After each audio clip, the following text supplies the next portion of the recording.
the cockpit arrangement associated with deploying the satellite.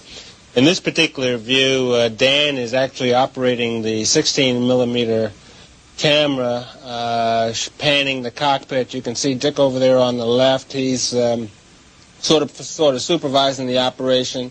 There's Dale. He's going to be handling the cameras and the switches. And I'm working from the commander's seat up front, sending out commands through keyboard and talking to the PAM and a satellite through CRT display. You can see, as I said, that was basically our arrangement.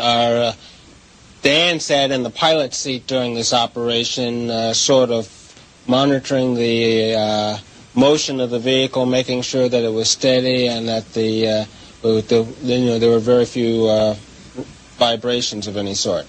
Here's a picture of the INSAT actually being deployed from the spacecraft. You can see that the deploy went very smoothly.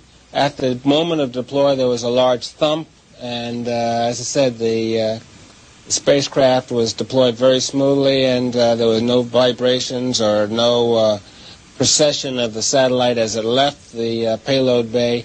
Matter of fact, Dale pointed out that about a minute 20 seconds after deployment, you could see some of the jets on the spacecraft actually firing. Okay, what you just watched was the Challenger STS-8 in low Earth orbit, 1983, with a satellite being deployed from the payload bay. Okay, now let's examine the video with a more critical eye. I'm going to fast forward it real quick for you guys. Okay, here we go. Check it out. A little background music for the fake space shuttle silence.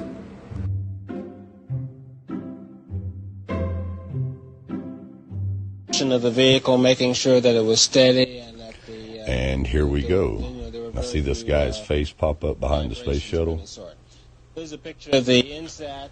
Yes, ladies and gentlemen, that is a man's face moving around behind the space shuttle in outer space. Now I'm going to zoom in where you can get a better look. There you go. So he pops his head up, then he ducks back down, and then he raises up just again for a second.